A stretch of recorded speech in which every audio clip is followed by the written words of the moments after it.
오늘 말씀 보시면은 잘 아는 사람이 등장하죠. 삭개오. 예수 믿고 혹시 처음 들어본 이름이십니까? 많이 들어보셨죠? 삭개오가 사는 동네가 어디였습니까? 여리고입니다. 여리고에 살았습니다. 여리고 하면 떠오르는 사람이 또 있죠. 여리고는 구약 성경에도 나옵니다. 신약 성경에도 나오고요. 구약에 나오는 여리고 하면은 다 기억나실 텐데, 요단강을 건너서 여호수아와 이스라엘 백성들이 가나안 땅으로 진입을 하죠. 그때 만난 첫 번째 성읍이 여리고 성읍이었는데, 이 여리고를 무너뜨리기 위해서 여호수아가 정탐꾼을 먼저 파송을 했어요. 근데 여리고에서 만난 기생이 하나가 있습니다. 라합이에요. 기억나시죠? 이 라합이 여리고에 살던 기생이었는데 이 이스라엘 정탐꾼들을 숨겨줘요. 자기 집에 숨겨줍니다. 그리고 나중에 여리고 성을 정복할 때 이 라합을 죽이지 않고 살려줍니다. 그리고 유다 지파의 한 남자와 결혼을 해요. 그래서 여리고 기생 라합이 다윗 임금의 먼 할머니가 되고 우리 예수님의 먼 조상이 됩니다. 그 라합이 살던 성읍이 여리고예요. 그리고 오늘 신약 성경에 나올 때에 신약에서 또 유명한 인물, 키가 작은 사람, 하지만 부자였던 삭개오가 등장합니다. 이 삭개오도 여리고에 살았어요. 그러니까 여리고라는 성읍은 구약 시대에도 있었고 신약 시대에도 있었고 지금도 있을까요?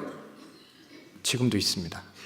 놀랍죠? 이스라엘에 가시면 지금도 여리고가 있습니다. 아직도 여리고라는 이름으로 마을을 이루어서 사람들이 살고 있어요. 이 여리고에 왜 사람들이 이렇게 오랫동안 잘 살고 있나? 여리고가요, 교통의 결절지입니다. 동과 서를 지나가는 길목에 있어요. 요단강 동편과 요단강 서편으로 오고 가는 길목의 가운데 있어요, 여리고가. 그리고 또 북쪽에서 남쪽으로 내려갈 때 남쪽에서 북쪽으로 올라가는 길목입니다. 그러니까 사통팔달 지역이에요, 여리고가. 그리고 여리고에 샘물이 터져요. 우물이 있어요. 오아시스가 있어요. 그러니까 사람들이 모여 살죠. 그리고 바로 옆에 요단강이 흘러가기 때문에 물이 있어서 농사가 잘 되는 성읍입니다. 그러니까 사람이 모여 살죠. 사람이 많이 모여 살다 보니까 농사도 많이 짓게 되고 또 중개무역을 하다 보니까 돈도 많이 들어옵니다. 여리고는 예나 지금이나 종려나무의 성읍이라고 불려요. 종려나무가 참 많습니다. 종려나무는요, 이렇게 열매가 맺히는데 이 열매가 이스라엘 사람들의 주식이기도 하거든요. 밀과 함께. 그러다 보니까 먹을 것도 많이 나고 돈도 많이 유통되다 보니까 여리고 성읍에 돈이 많은 부자들이 제법 있었던 모양입니다.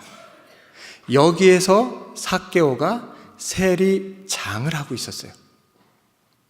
세리가 한두 명이 아니었던 모양입니다. 세리가 많았는데 그들의 우두머리가 바로 삭개오였습니다.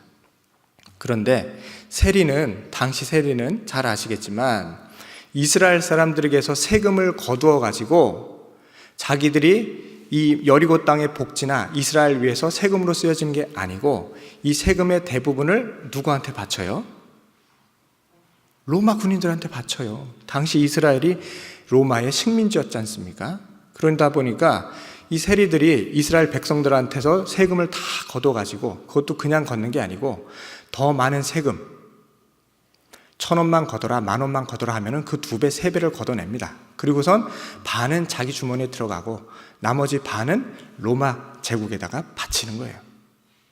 그러다 보니까 이 세리가 같은 이스라엘 동포임에도 불구하고 매국노라고 손가락질 받아요.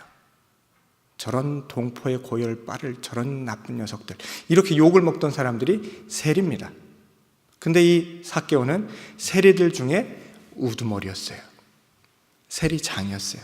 그러니까 비록 돈은 많아서 부자이지만 여리고 백성들에게는 존경을 받지 못하고 오히려 비난받는 사람이었습니다. 모순이죠. 부자면 사회적 지위도 있는데 그러면 나름대로 존경도 받고 우러름을 받아야 하는데 욕을 먹던 사람입니다. 그러니 삭개오 마음이 어땠겠습니까? 돈이 많으면 뭐예요? 사람들이 나를 인정해 주질 않는데 늘 영적인 갈급함이 있었겠죠. 사람들의 관심과 사랑이 필요했겠죠. 그 마을 여리고에 오늘 예수님이 찾아오셨습니다. 삭개오가 예수님이 오신다는 얘기를 들었어요. 그런데 키가 작잖아요. 사람들이 많이 모여 있는데 그 가운데 비집고 들어가서 안 보이는 겁니다. 키가 작으니까 사람들 어깨 너머로 이렇게 예수님을 봐야 되는데 이게 안 보여요. 그래서 삭개오가 어디로 올라갑니까? 옛날 성경에는 뽕나무라고 돼 있었어요. 근데 지금 개역개정판 성경을 보시면 무슨 나무라고 나옵니까? 돌무화과 나무. 뽕나무는 번역이 잘못된 거래요. 돌무화과 나무가 맞대요. 돌무화과 나무에 올라가서 높이에서 예수님이 지나가시는 모습을 바라다 봅니다. 그래서 우리가 이 새벽에 첫 번째로 이렇게 기도하기를 원합니다. 하나님, 간절히 사모하는 마음을 주시옵소서. 예수님을 만나고자 하는 간절함을 나에게도 허락하여 주시옵소서. 이 새벽에 이렇게 기도하시기를 바랍니다. 삭개오는 간절함이 있었어요. 예수님을 너무너무 보고 싶어 했습니다. 사실은 삭개오가 부족함이 없잖아요. 우리도 그런 생각 종종 하죠. 돈만 많으면 장땡일 텐데, 돈만 있으면 최고지, 돈보다 더 귀한 게 뭐가 있으랴. 솔직히 그런 마음 계시잖아요, 다. 그죠? 그런데 그게 아니라는 걸 삭개오가 보여줍니다. 돈이 전부가 아니에요. 부자가 됐다고 영적 갈급함이 없습니까? 아닙니다. 오히려 이런 사람일수록 더 예수 그리스도가 필요합니다. 그 대표적인 모델이 삭개오예요.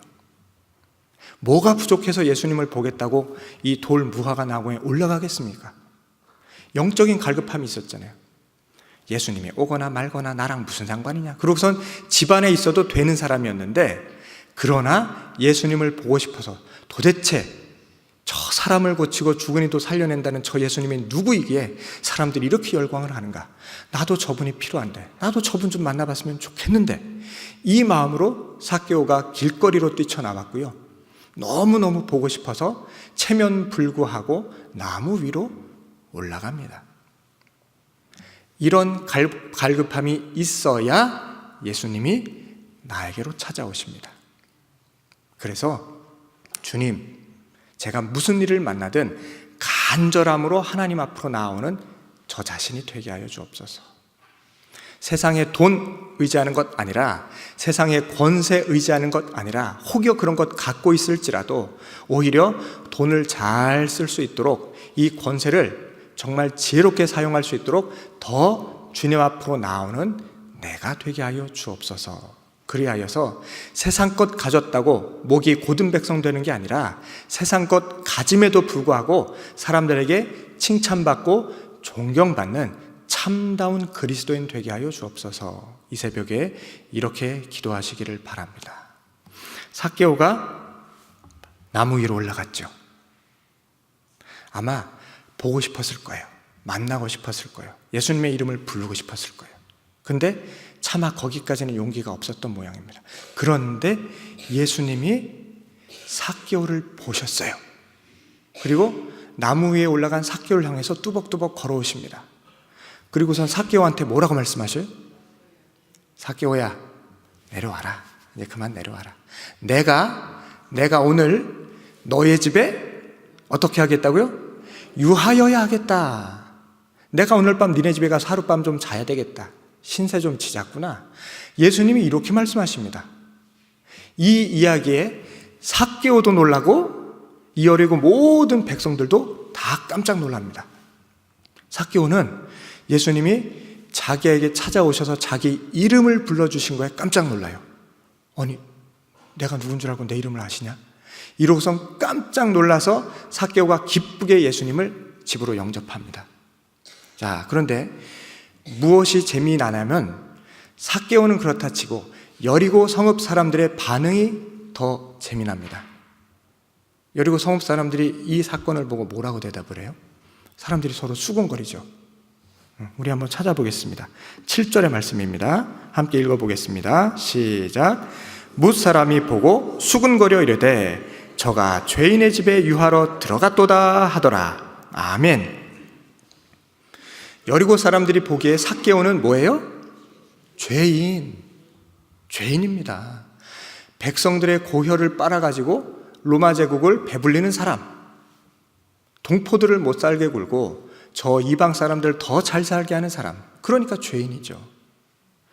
여리고 백성들은요, 삭개오 한 사람 때문에 너무너무 고통스러웠어요. 그래서 삭개오를 손가락질하면서 죄인이라고 부릅니다. 그런데 이 여리고에 얼마나 순전하고 선하고 귀한 사람들이 많은데 왜 하필이면 저 죄인 세리장 삭개오의 집으로 예수님이 들어가시는가? 이것 가지고 여리고 사람들이 수군거려요. 왜 삭개오네 집으로 가셨을까요? 예수님이 왜 그러셨을까요? 놀라운 뜻이 담겨 있습니다. 우리 생각 같아서는 우리 집에 좀 오시지, 좀 누추하더라도 우리 집에 오시지, 나 정말 예수님 신실하게 잘 섬기는데, 아니 저기 박첨진의 집은 아주 예수 잘 믿어가지고 경건하다고 소문났는데, 저기 최권산의 집도 예수 잘 믿는데 왜 저 집은 안 가시고 왜 저런 사람 집으로 가시나? 우리들도 그렇게 생각할 만하죠. 그런데 결과를 보시면 아시겠지만 삭개오가 구원받습니다. 거듭나요. 이 하룻밤, 2박 3일도 아니고요, 일주일도 아니고 단 하룻밤 삭개오의 집에 예수님이 묵으시면서 도대체 무슨 얘기를 하셨는지 모르겠는데 내용이 없어서 삭개오가 변화됩니다.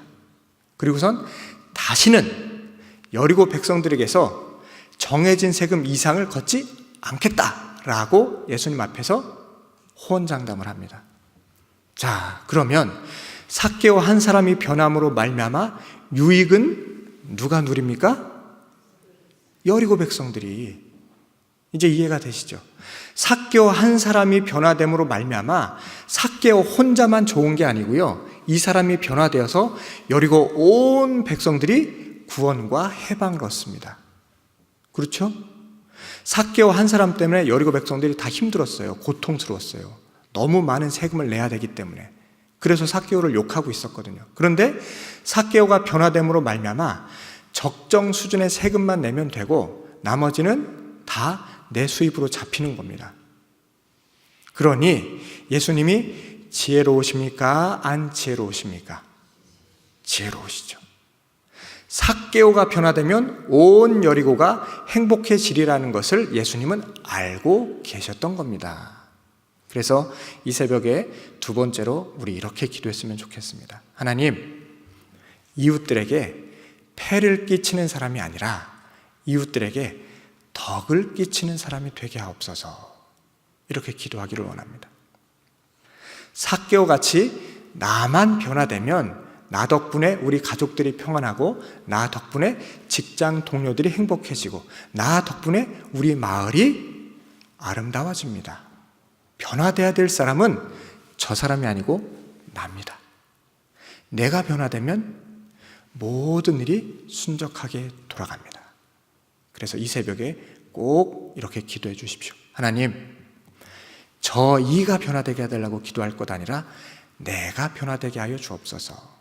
내가 참된 그리스도인 됨으로 말미암아 나를 통해 우리 이웃들이 하나님의 사랑과 덕을 누리게 하여 주옵소서. 이렇게 기도하기를 원합니다. 자, 첫 번째, 하나님, 삭개오와 같이 간절히 사모하는 마음 허락하여 주셔서 무슨 일을 만나든 하나님의 지혜로 거뜬히 이겨내게 하여 주옵소서. 이렇게 기도해 주시고요. 두 번째로, 하나님, 내가 먼저 변화되게 하여 주시고 내가 우리의 가족과 이웃들에게 덕을 끼치는 신실한 제자 되게 하여 주옵소서. 이렇게 기도해 주시고요. 세 번째로 우리 배유한 위임 목사님이 기도해 주시기 바랍니다. 고난주간 말씀 준비하고 계신데 하나님 성령 충만 주셔서 우리 목사님 통하여서 신일의 모든 권속들이 하늘의 은혜 풍성한 진리 누리게 하여 주시옵소서. 이렇게 기도하시는 저와 여러분 되시기를 간절히 축원드립니다. 우리 다 같이 한 목소리로 합심하여서 기도하시겠습니다. 주여 믿습니다. 주여 믿습니다. 주여 믿습니다.